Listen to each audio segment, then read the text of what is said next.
Hi, I'm Brindle Miller, and this is my audience, Rachel. Hello.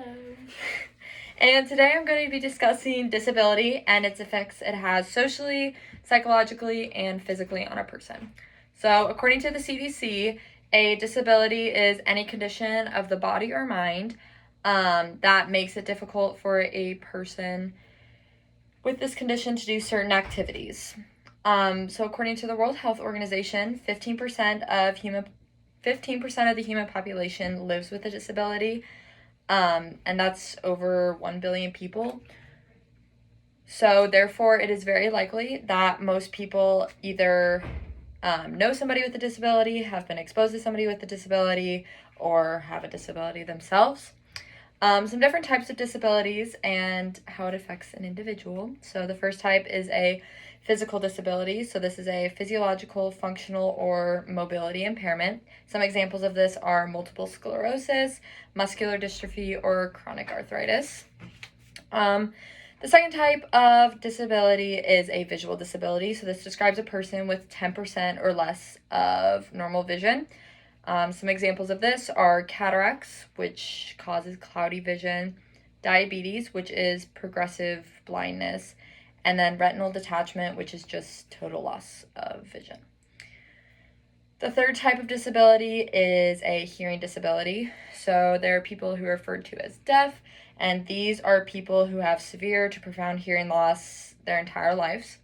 And then there are people who are deafened, which this describes people who have lost their hearing in adulthood or as they grew older.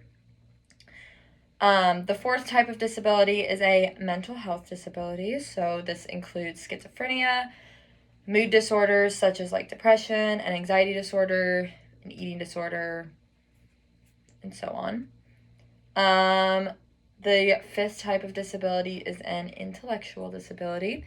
So this is anything that could affect the person's ability to learn. So this is any impairment, or it could be any impairment of the development of the brain, or use of alcohol or drugs during pregnancy, or even poverty can be considered an intellectual disability. If a person does not get the proper education while growing up, then they may not be able to function as well as a person who did get good education.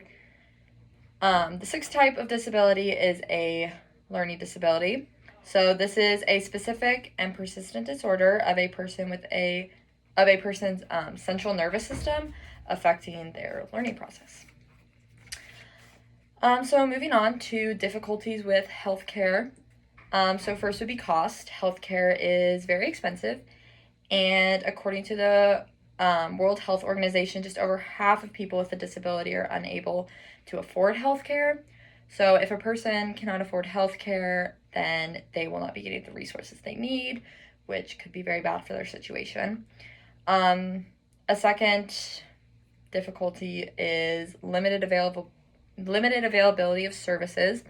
So lack of handicap accessible resources can make it very difficult for a person who is in need of that to go about their everyday lives and just live a easy, normal life.